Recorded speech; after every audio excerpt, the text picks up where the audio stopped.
ദൈവനാമത്തിന് മഹത്വമുണ്ടാകട്ടെ. ഇന്ന് മെയ് മാസം 10-ാം തീയതിയാണ്. ഈ ദിവസം എല്ലാ പ്രേക്ഷകർക്കും കർത്താവായ യേശു ക്രിസ്തുവിൻ്റെ നാമത്തിൽ സ്നേഹവന്ദനവും ശുഭദിനാശംസകളും നേരട്ടെ.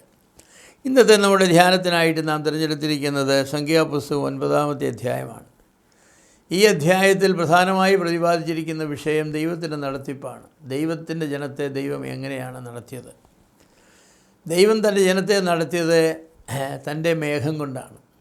മേഘത്തിലും അഗ്നിയിലും എന്നാണ്. മേഘത്തിലും അഗ്നിയിലും ദൈവം വീണ്ടെടുത്ത ദൈവജനത്തെ ചെങ്കടൽ കടത്തി കനാനിലേക്ക് കൊണ്ടുപോകുന്ന ജനം അവിടെ എത്തുവോളം അവരെ അവിടെ സുരക്ഷിതമായി എത്തിക്കുവാനുള്ള ഉത്തരവാദിത്വം ദൈവം തന്നെ സ്വീകരിച്ചു. ദൈവിക നടത്തിപ്പിൻ്റെയും സംരക്ഷണത്തിൻ്റെയും സാന്നിധ്യത്തിൻ്റെയും അടയാളമായി ദൈവം തൻ്റെ മേഘത്തെ അവർക്ക് നൽകി. പകൽ മേഘസ്തംഭവും രാത്രി അഗ്നിത്തൂണും എന്നാണ്. പകൽ മേഘസ്തംഭവും രാത്രി അഗ്നിത്തൂണും. പകൽ മേഘം അവർക്ക് നിഴലും തണലും നൽകും. രാത്രി അഗ്നിത്തൂൺ അവർക്ക് പ്രകാശവും ചൂടും നൽകും. മരുഭൂമി വലിയ തണുപ്പാണ് രാത്രി കാലങ്ങളിൽ, അപ്പോൾ അവർക്ക് ചൂട് ആവശ്യമാണ്. അതുപോലെ പകൽ മരുഭൂമി വലിയ ചൂടാണ്, അപ്പോഴവർക്ക് തണൽ ആവശ്യമാണ്. ദൈവം തൻ്റെ ജനത്തെ രക്ഷിച്ചിട്ട് മരുഭൂമിയുടെ വെയിലിലേക്കും മരുഭൂമിയുടെ തണുപ്പിലേക്കും എറിഞ്ഞു കളയുന്ന ഒരു ദൈവമല്ല. പിന്നെയോ അവരെ സുരക്ഷിതമായി എവിടേക്ക് പോകുവാനാണോ വിളിച്ച് അവിടെ എത്തിക്കുക എന്നുള്ള ദൈവത്തിൻ്റെ വലിയ ഉദ്ദേശമാണ്, ദൈവത്തിൻ്റെ ഉത്തരവാദിത്വമാണ്. ദൈവം നിവർത്തിക്കുന്നവനാണ്. ദൈവജനം എപ്പോഴെങ്ങോട്ട് പോകണമെന്ന് ദൈവം തന്നെയാണ് നിശ്ചയിക്കുന്നത്. ആ നിർദ്ദേശമാണ്, ആ നിശ്ചയം ദൈവം തൻ്റെ ജനത്തിന് കൊടുക്കുന്നതാണ്. മേഘം ഉയരുമ്പോൾ ജനം യാത്ര ചെയ്യുവാനായിട്ട് തയ്യാറാകും. മേഘം പുറപ്പെടുമ്പോൾ ജനം അണിയണിയായി പുറപ്പെടും. മേഘം ഒരു സ്ഥലത്ത് താവളമടിക്കുമ്പോൾ നിൽക്കുമ്പോൾ ദൈവനും അവിടെ താവളമടിക്കും. അവരെ കൂടാരമടിച്ച് അവിടെ കിടക്കും. എപ്പോൾ മേഘം പൊങ്ങും അതുവരെ. രാത്രിയിൽ അവർക്ക് ചൂടും പകൽ അവർക്ക് തണുവും. ഇത് രണ്ടും നൽകി മേഘം അവരെ സംരക്ഷിക്കും. ദൈവം തൻ്റെ ജനത്തെ ഏത് കാലത്തും ഇങ്ങനെ തന്നെ നടത്തുന്നവനാണ്. അവർക്ക് മുൻപേ നടക്കുന്ന ദൈവം അവരോടൊത്ത് പാർക്കുന്നവനുമാണ്.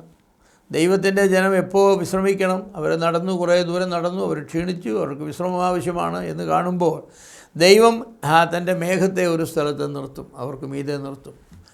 അങ്ങനെ നിൽക്കുന്നതായിരിക്കുന്ന മേഘം കാണുമ്പോൾ അവർക്ക് മനസ്സിലാകും ഇപ്പോൾ വിശ്രമിക്കുവാനുള്ള സമയമാണ്. അപ്പോൾ അവരെല്ലാവരും അവരുടെ കൂടാരങ്ങൾ നിവർക്കും, കൂടാരങ്ങൾക്ക് കീഴെ അവർ പാർക്കും. എന്നാൽ ജനം ദൈവത്തോട് അവിശ്വസ്തത കാട്ടിയാൽ ദൈവത്തിന് നടത്തിപ്പ് അനുഭവിക്കുവാനായിട്ട് അവർക്ക് കഴിയില്ല. 40 വർഷമെടുത്തു ഇസ്രായേൽ മക്കളെ മിസ്രയീമിൽ നിന്നും കനാനിലെത്താൻ. കേവലം ഒരേ ഒരു മാസം കൊണ്ട് വേണമെങ്കിൽ അവർക്ക് എത്താമായിരുന്നു, അല്ലെ 40 ദിവസം കൊണ്ട് അവർക്ക് എത്താമായിരുന്നു. 40 ദിവസം കൊണ്ടാണല്ലോ ഒറ്റുകാർ ദേശം നോക്കി പോയി കണ്ടിട്ട് തിരിച്ചു വന്നത്. അത്ര സമയം മതി. അവർ 12 പേരായിട്ട് കുറച്ച് വേഗം നടക്കാം. ജനവും കുഞ്ഞുങ്ങളും മൃഗങ്ങളും എല്ലാമായിട്ട് പോകുമ്പോൾ 1-2 മാസത്തെ സമയം കൊണ്ട് അവർക്ക് പോയി എത്താനുള്ള ദൂരമേ ഉള്ളൂ. പക്ഷേ 40 വർഷമെടുത്തു. കാരണം എന്താണ്? അവരുടെ അവിശ്വസ്തത. ദൈവത്തിൻ്റെ നടത്തിപ്പിന് വിധേയമായി അവർ മുൻപോട്ട് പോയില്ല. എല്ലാ കാലത്തും ഉള്ളതായിരിക്കുന്ന പ്രശ്നം അതാണ്. ദൈവത്തിൻ്റെ നടത്തിപ്പിന് വിധേയമായി നാം പോയാൽ നമുക്ക് ലക്ഷ്യസ്ഥാനത്തെത്തുവാൻ ഒരു പ്രയാസം ഉണ്ടാവില്ല. പക്ഷേ നമ്മുടെ പ്രശ്നം എന്താണ്? ഈ മേഘത്തെ കാണണമെങ്കിൽ താഴോട്ട് നോക്കി ജീവിച്ചാൽ ഒക്കുകയില്ല, മേലോട്ട് നോക്കി നോക്കണം. കാരണം മേഘം അവർക്ക് മീതെയാണ്. പലപ്പോഴും മനുഷ്യൻ ഭൂമിയിലേക്ക് നോക്കും. ഭൂമിയിലേക്ക് മാത്രം നോക്കി ജീവിക്കുന്നവർക്ക് എങ്ങനെയാണ് ദൈവത്തിൻ്റെ മേഘത്തെ കാണുന്നത്? ദൈവത്തിൻ്റെ മേഘത്തെയോ തേജസ്സിനെയോ കാണുവാൻ അവർക്ക് കഴിയുകയില്ല. സങ്കീർത്തനത്തിൽ പറഞ്ഞിട്ടുണ്ട്, അവൻ്റെ മുഖത്തേക്ക് നോക്കിയവർ പ്രകാശിതരായി അവരുടെ മുഖം ലജ്ജിച്ചു പോകുവാനിടയായില്ല. ദൈവത്തിൻ്റെ മുഖത്തേക്ക് നോക്കണം.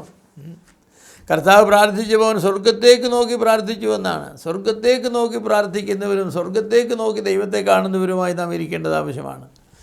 ദൈവിക നടത്തിപ്പനുസരിച്ച് പോകുമ്പോൾ മാത്രമേ നാം ലക്ഷ്യത്തിലെത്തുകയുള്ളൂ. ഞാൻ നിങ്ങളോട് പറയാം, കനാലിൽ പ്രവേശിക്കുന്നത് വരെ ദൈവത്തിൻ്റെ മേഘം അവർക്ക് മുൻപായി പോയിക്കൊണ്ടിരുന്നു.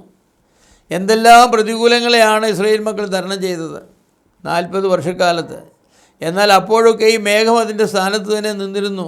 എന്തെല്ലാം അവിശ്വസ്തകളാണ് ദൈവം കാട്ടിയത്. വിഗ്രഹാരാധന മുതൽ മറുതലിപ്പും നന്ദികേടും വരെ അവർ അനേക കുറ്റങ്ങൾ ചെയ്തു. പക്ഷേ ദൈവത്തിൻ്റെ മേഘം അവരെ ഒരിക്കലും ഉപേക്ഷിച്ചു പോയില്ല. ദൈവത്തിൻ്റെ മേഘം അവരോടുകൂടെ തന്നെ ഉണ്ടായിരുന്നു. നമ്മുടെ ജീവിതത്തിൽ വരുന്നതായിരിക്കുന്ന അവിശ്വസ്തകളും പരാജയങ്ങളും വരുമ്പോൾ ദൈവം നമ്മളെ ഉപേക്ഷിച്ച് കളയുന്നവനല്ല. ദൈവം നമ്മെ ശിക്ഷിക്കുകയും ശാസിക്കുകയും ചെയ്യും. അതെ, ബാലശിക്ഷ നൽകും. പക്ഷേ ദൈവം നമ്മെ തള്ളിക്കളയുകയില്ല. ഞാൻ നിങ്ങളെ ഒരു നാളും ഉപേക്ഷിക്കുകയില്ല. എന്ന് പറഞ്ഞ കർത്താവ് വിശ്വസ്തനായിട്ട് തന്നെ നിൽക്കും. നമ്മുടെ പ്രശ്നമെന്ന് പറയുന്നത് നാം നോക്കേണ്ട മേഘത്തെ നോക്കിയല്ല പലപ്പോഴും പോകുന്നതെന്നാണ്. പുതിയ നിയമത്തിലെ ഒരു സംഭവം ഞാൻ ഓർക്കുകയാണ്. കർത്താവിൻ്റെ ജനനത്തിങ്കൽ കിഴക്ക് നിന്ന വിദ്വാൻമാർ അവനെ കാണുവാനായിട്ട് വന്നു. എത്ര വിദ്വാൻമാരെന്നൊന്നും പറഞ്ഞിട്ട് ചിലർ 3 എന്നൊക്കെ പറയാറുണ്ട്. അതിന് കാരണം 3 വസ്തുക്കളാണ് അവർ കൊടുത്തത്. അതുകൊണ്ട് 3 പേരും ഓരോ വസ്തുക്കൾ കൊണ്ടുവന്നു എന്ന അനുമാനത്തിലാണ് അങ്ങനെയൊക്കെ പറയുന്നത്. അങ്ങനെയൊന്നും ബൈബിൾ പറയുന്നില്ല. വിദ്വാൻമാർ വന്നു എന്നുള്ള പ്ലൂറലാണ്. അതുകൊണ്ട് വിദ്വാൻമാർ വന്നു. എന്നാൽ അവരെ നക്ഷത്രം കണ്ടതുകൊണ്ടാണ് യാത്ര തിരിച്ചത്. പക്ഷേ അവർ നക്ഷത്രത്തെ നോക്കി യാത്ര തുടർന്നില്ല. അവർ ഇസ്രായേലിൻ്റെ രാജാവായി പിറക്കുന്നതിന് എവിടെയാണ്? രാജകൊട്ടാരത്തിലാണ്. എവിടെയാണ് രാജകൊട്ടാരം? യെരുശലേമിലാണ്. അവിടെയാണ് ഹെരോദാവിൻ്റെ കൊട്ടാരം ഉള്ളത്. അപ്പോൾ അങ്ങോട്ട് പോകാമെന്ന് പറഞ്ഞു. വിദ്വാൻമാരാണെങ്കിലും അവർ പറഞ്ഞു നടക്കടാ യെരുശലേമിലേക്ക് നടക്കുമെന്ന് പറഞ്ഞു. അവരവിടെ വന്നു. അവിടെ വന്നുണ്ടായ ബഹളം എന്തെല്ലാമാണ്. എവിടെയാണ് യഹൂദന്മാരുടെ രാജാവായി ജനിച്ചതെന്ന് ചോദിച്ചു. ആകപ്പാടെ ബഹളമായി. പിന്നെ രസകരമായൊരു കാര്യം, അവരെ ഹെരോദാവിൻ്റെ കൊട്ടാരത്തിൽ നിന്ന് ഇറങ്ങി ബേത്ലഹേമിലേക്ക് പോകുമ്പോൾ അവർ നോക്കിയപ്പോൾ പറയുന്നത് എന്താണെന്നറിയാം? അവിടെ പറയുന്നത് അവരെ നയിച്ചതായിരിക്കുന്ന നക്ഷത്രം അവർക്ക് മുന്നേ പൊയ്ക്കൊണ്ടിരുന്നു. ശിശു കിടക്കുന്ന സ്ഥലത്ത് എത്തുവോളം അവർക്ക് മുൻപേ പൊയ്ക്കൊണ്ടിരുന്നതാണ്.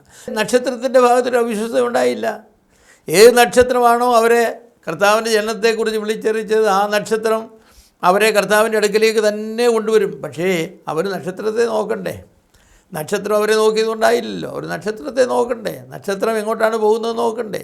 പലപ്പോഴും അങ്ങനെയാണ്. ദൈവിക നടത്തിപ്പുകൾ നാം നോക്കണം. ദൈവം എങ്ങോട്ടാണ്? ദൈവത്തിൻ്റെ നടത്തിപ്പിൽ എന്താണ്? ദൈവം നമ്മോട് എന്താണ് പറയുന്നത്? എന്താണ് ദൈവം നമ്മെ കാണിക്കുന്നത്?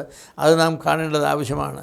അപ്പോൾ ഇസ്രായേൽ മക്കൾക്കും പറ്റിയതായിരിക്കുന്ന അബദ്ധം അതാണ്. അവർ പലപ്പോഴും ദൈവത്തിൻ്റെ നടത്തിപ്പുകൾക്ക് വിരുദ്ധമായി അവരുടെ കൊച്ചു ബുദ്ധിയിൽ ആശ്രയിക്കുകയും അവർ പറഞ്ഞു നമുക്കൊരു രാജാവിനെ തിരഞ്ഞെടുത്ത് നമുക്ക് മിസ്രൈമിലേക്ക് പോകാമെന്ന് പറഞ്ഞു. പിന്നെ പറഞ്ഞു നമുക്ക് കനാനിലേക്ക് തന്നെ പോകാമെന്ന് പറഞ്ഞു. എന്തെല്ലാം അബദ്ധങ്ങളാണ് അവർ കാട്ടിയത്. ദൈവത്തിൻ്റെ മേഘവും ദൈവത്തിൻ്റെ അഗ്നിത്തൂണും മേഘത്തൂണും നമുക്ക് ആശ്വാസവും നമുക്ക് ചൂടും വെളിച്ചവും നൽകുവാനായിട്ട് നമ്മോടുകൂടെ ഉണ്ട്. പ്രിയമുള്ളവരെ, ദൈവത്തിൻ്റെ ഭാഗത്ത് അവിശ്വസ്ത വരുന്നില്ല. ദൈവം വിശ്വസ്തനാണ്. അവൻ രക്ഷിച്ചവരെ അവൻ നടത്തും, ലക്ഷ്യത്തിലെത്തുവോളം നടത്തും. പക്ഷേ നമ്മുടെ ഭാഗത്ത് നാം വിശ്വസ്തരാണോ എന്ന് നമ്മെ തന്നെ ഒന്ന് പരിശോധിക്കണം. ദൈവത്തിൻ്റെ നടത്തിപ്പുകൾക്കനുസരിച്ച് നമുക്ക് വിശ്വസ്തരായി മുന്നോട്ട് പോകാം. ദൈവം നമ്മെ സഹായിക്കട്ടെ.